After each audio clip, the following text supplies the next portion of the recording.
자, 우리 다 같이 사도신경으로 신앙 고백하겠습니다. 전능하사 천지를 만드신 하나님 아버지를 내가 믿사오며 그 외아들 우리 주 예수 그리스도를 믿사오니 이는 성령으로 잉태하사 동정녀 마리아에게 나시고 본디오 빌라도에게 고난을 받으사 십자가에 못 박혀 죽으시고 장사한 지 사흘 만에 죽은 자 가운데서 다시 살아나시며 하늘에 오르사 전능하신 하나님 우편에 앉아 계시다가 저리로서 산 자와 죽은 자를 심판하러 오시리라. 성령을 믿사오며 거룩한 공회와 성도가 서로 교통하는 것과 죄를 사하여 주시는 것과 몸이 다시 사는 것과 영원히 사는 것을 믿사옵나이다. 아멘. 다 같이 찬송가 276장 아버지여 이 죄인을 함께 찬송하겠습니다.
오늘 우리가 함께 묵상할 하나님의 말씀은 예레미야 34장 8절부터 22절까지 말씀입니다. 시드기야 왕이 예루살렘에 있는 모든 백성과 한 가지로 하나님 앞에서 계약을 맺고 자유를 선포한 후에 여호와께로부터 말씀이 예레미야에게 임하니라. 그 계약은 사람마다 각기 히브리 남녀 노비를 놓아 자유롭게 하고 그의 동족 유다인을 종으로 삼지 못하게 한 것이라. 이 계약에 가담한 구관들과 모든 백성이 각기 노비를 자유롭게 하고 다시는 종을 삼지 말라 함을 듣고 순복하여 놓았더니 후에 그들이 뜻이 변하여 자유를 주었던 노비를 끌어다가 복종시켜 다시 노비로 삼았더라. 그러므로 여호와의 말씀이 여호와께로부터 예레미야에게 임하니라. 이르시되 이스라엘 하나님 여호와께서 이와 같이 말씀하시니라. 내가 너희 손주를 애굽 땅 종의 집에서 인도하여 낼 때에 그들과 언약을 맺으며 이르기를 너희 형제 히브리 사람이 내게 팔려왔거든 너희는 7년 되는 해에 그를 놓아줄 것이니라. 그가 6년 동안 너를 섬겼은즉 그를 놓아 자유롭게 할지니라 하였으나 너희 선조가 내게 순종하지 아니하며 귀를 기울이지도 아니하였느니라. 그러나 너희는 이제 돌이켜 내 눈앞에 바른 일을 행하여 각기 이웃에게 자유를 선포하되 내 이름으로 일컬음을 받는 집에서 내 앞에서 계약을 맺었거늘 너희가 돌이켜 내 이름을 더럽히고 각기 너와 그들의 마음대로 자유롭게 하였던 노비를 끌어다가 다시 너희에게 복종시켜 너희의 노비로 삼았도다. 그러므로 여호와께서 이와 같이 말씀하시니라. 너희가 나에게 순종하지 아니하고 각기 형제와 이웃에게 자유를 선포한 것을 실행하지 아니하였은즉 내가 너희를 대적하여 칼과 전염병과 기근에게 자유를 주리라. 여호와의 말씀이니라. 내가 너희를 세계 여러 나라 가운데에 흩어지게 할 것이며 송아지를 둘로 쪼개고 그 두 조각 사이로 지나매 내 앞에 언약을 맺었으나 그 말을 실행하지 아니하여 내 계약을 어긴 그들을 곧 송아지 두 조각 사이로 지난 유다 고관들과 예루살렘 고관들과 내시들과 제사장들과 이 땅 모든 백성을 내가 그들의 원수의 손과 그들의 생명을 찾는 자의 손에 넘기리니 그들의 시체가 공중의 새와 땅의 짐승의 먹이가 될 것이며 또 내가 유다의 시드기야 왕과 그의 고관들을 그의 원수의 손과 그의 생명을 찾는 자의 손과 너희에게서 떠나간 바벨론 왕의 군대의 손에 넘기리라. 여호와의 말씀이니라. 보라, 내가 그들에게 명령하여 이 성읍에 다시 오게 하리니 그들이 이 성을 쳐서 빼앗아 불살을 것이라. 내가 유다의 성읍들을 주민이 없어 처참한 황무지가 되게 하리라. 네, 오늘 본문 8절 말씀을 보면 시드기야 왕이 예루살렘의 모든 백성들과 언약을 맺게 된다는 것을 말씀합니다. 8절을 먼저 읽어보면은요, 시드기야 왕이 예루살렘에 있는 모든 백성과 한 가지로 하나님 앞에서 계약을 맺고 자유를 선포한 후에 여호와께로부터 말씀이 예레미야에게 임하니라. 아멘. 이스라엘의 율법에는요, 종이 된 동족은 7년이 되는 해에 놓아줘야 한다라는 규정이 있습니다. 하지만 당시 유다의 상황을 보면 이런 율법을 지키지 않고 불법이 가득했다는 것을 알 수가 있습니다. 우리가 전에도 묵상했지만 유다 예루살렘이 바벨론에 의해서 포위당했을 때 유다는 다급했지요. 그래서 할 수 있는 것을 다 했습니다. 그 방법의 하나로 시드기야는 하나님 앞에서 계약을 맺고 백성들에게 노예로 끌려간, 노예로 지금 종살이하는 그런 동족들에게 자유를 선포합니다. 하나님의 진노를 조금이라도 누그러뜨리려는 것이 시드기야의 목적이었습니다. 동시에 자신의 동맹인 애굽의 도움을 청했습니다.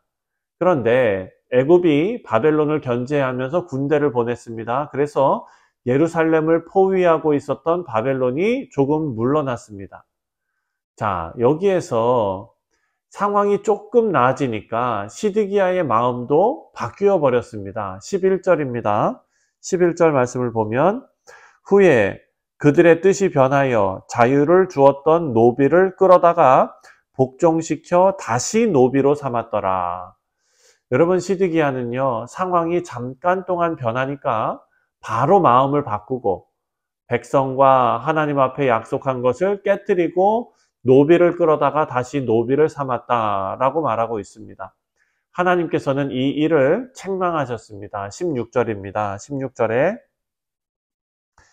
너희가 돌이켜 내 이름을 더럽히고 각기 놓아 그들의 마음대로 자유롭게 하였던 노비를 끌어다가 다시 너희에게 복종시켜 너희의 노비로 삼았도다. 자, 뜻이 변하여 라는 이 단어는요, 되돌아가다 라는 뜻을 가지고 있는 단어입니다.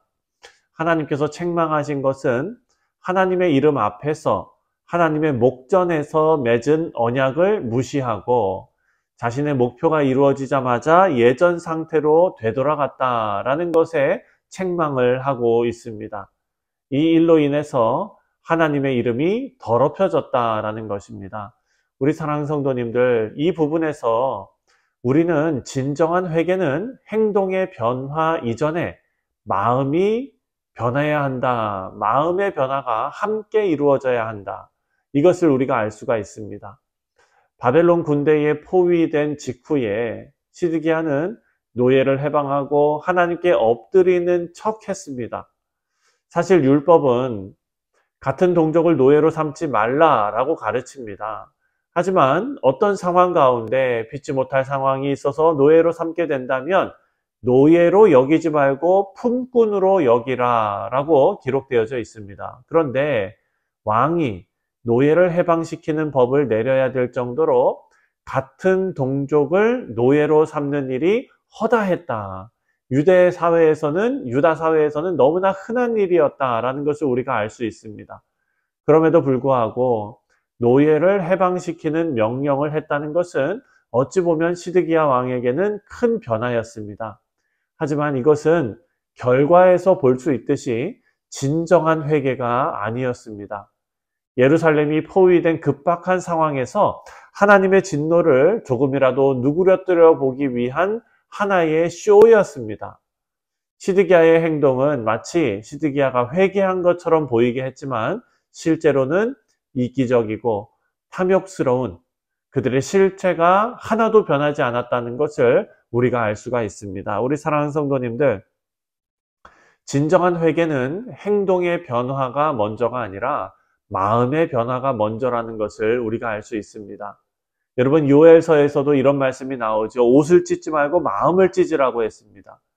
애통하고 회개하는 의미로 옷을 찢는 행동을 하는 장면이 성경에는 많이 나오죠. 하지만 그들이 진정으로 찢어야 할 것은 옷이 아니라 그들의 마음이었습니다. 우리 모두가 마음을 기경하고 마음이 변화할 때 눈에 나타나는 외적인 행동에도 변화가 일어나고 나아가서 마음을 감찰하시는 하나님께도 인정받는 우리 믿음의 성도님들 다 되시기를 주님의 이름으로 축원드립니다. 자, 이렇게 마음이 변하지 않고 회개와 거리가 먼 유다를 하나님께서 심판하시면서 진노하십니다. 그런데 그 진노의 방법이 오늘 본문 17절에 이렇게 나와 있습니다. 17절에 그러므로 여호와께서 이와 같이 말씀하시니라 너희가 나에게 순종하지 아니하고 각기 형제와 이웃에게 자유를 선포한 것을 실행하지 아니하였음은 즉 내가 너희를 대적하여 칼과 전염병과 기근에게 자유를 주리라. 여호와의 말씀이니라 내가 너희를 세계 여러 나라 가운데 흩어지게 할 것이며. 자, 하나님의 진노는요, 자유를 선언하심으로 이루어졌는데 하나님께서 칼과 전염병과 기근에게 자유를 주시겠다라고 말씀하셨습니다. 여러분, 이것은 무서운 말씀입니다. 하나님의 진노입니다. 칼과 기근과 전염병이 무서운 것이 아니라 여러분, 우리가 절대적으로 망하는 순간은 하나님께서 우리를 징계의 자리로 내몰아버리시는 것이 아니라 하나님의 은혜를 거두어 가시는 것입니다. 우리가 오늘을 살 수 있는 유일한 이유가 있습니다. 그것은 하나님의 은혜가 우리를 덮고 있기 때문입니다. 우리는 그 은혜가 너무나 크고 또 너무 당연하게 느껴지기 때문에 우리가 하나님의 은혜 아래에 있다는 것을 망각할 때가 많지요. 하지만 하나님께서 우리를 덮으신 그 은혜의 손을 거두시면 칼과 전염병과 기근에게 자유가 주어지는 것입니다. 18절을 보면은요, 유다 왕과 고관들이 언약을 맺은 방법을 기록해 놓았는데 18절에 송아지를 둘로 쪼개고 그 두 조각 사이로 지나매 내 앞에 언약을 맺었으나 그 말을 실행하지 아니하여 내 계약을 어긴 그들을, 이렇게 말합니다. 자, 우리가 잘 아는 대로 언약을 맺을 때 재물을 반으로 갈라놓고 그 사이를 지나갑니다. 이는 언약을 어길 때에 반드시 반으로 토막난 재물과 같이 화를 당하게 된다라는 의미입니다. 유다는 하나님과 맺은 언약에 의해서 심판을 받게 되었습니다. 쪼갠 송아지 사이로 지나간 유대 고관들과 제사장들과 모든 백성들은 이제 결국 쪼갠 송아지와 같은 운명이 되는 것입니다. 우리 사랑하는 성도님들, 유다의 고관들을 손가락질을 할 것이 아닙니다. 왜냐하면 우리가 바로 하나님과 맺은 언약을 파기해서 쪼개진 송아지처럼 멸망을 당하게 된 사람들이기 때문입니다. 하지만 예수님께서 언약 파기로 죽게 된 우리를 대신해서 죽으셨습니다. 하나님이 두려울 수밖에 없는 이유가 바로 이것입니다. 하지만 예수님을 통해 소망이 주어졌는데 예수님의 대속을 믿는 우리는 이제 더 이상 하나님을 두려워하지 않고 하나님께 나아가서 더불어 교제를 나눌 수 있게 되었다라는 사실입니다. 생명의 은인보다 더 큰 은인은 없습니다. 생명을 빚진 자는 절대 그 은혜를 잊지 않습니다. 여러분, 우리도 마찬가지로 마땅히 하나님의 은혜를 우리가 잊지 말고 우리를 살리신 하나님의 사랑에 감사하며 하나님을 본받는 삶을 살기를 바랍니다. 바라고 기도하기는 오늘도 죄에서 우리를 자유케 하신 하나님의 은총이 우리 모두와 함께 하시기를 주님의 이름으로 축원드립니다. 기도하겠습니다. 하나님 아버지, 감사합니다. 하나님께서 우리를 구원하신 그 은총, 아버지 하나님, 하나님께서 우리를 덮고 계시는 그 은혜의 손길을 거두어 가시면 우리는 정말 죄 가운데 빠져서 아버지여 하나님께로 돌아올 수 없는 그런 연약한 지체임을 우리가 다시 한번 고백합니다. 하나님, 그 은혜의 손길을 거두지 마시고 하나님의 영광 안에 살아가는 우리 모두 될 수 있도록 주님 복 내려 주옵소서. 감사드리오며 예수님의 이름으로 기도하옵나이다. 아멘. 하늘에 계신 우리 아버지여, 이름이 거룩히 여김을 받으시오며 나라가 임하시오며 뜻이 하늘에서 이루어진 것 같이 땅에서도 이루어지이다. 오늘 우리에게 일용할 양식을 주시옵고 우리가 우리에게 죄 지은 자를 사하여 준 것 같이 우리 죄를 사하여 주시옵고 우리를 시험에 들게 하지 마시옵고 다만 악에서 구하시옵소서. 나라와 권세와 영광이 아버지께 영원히 있사옵나이다. 아멘. 네, 사랑하는 성도님들, 오늘은 토요일입니다. 내일 있을 주일 예배를 위해서 기도해 주시고 또 우리가 몸담고 있는 귀한 교회 공동체를 위해서 함께 기도해 주시기를 바랍니다. 다 같이 기도합니다.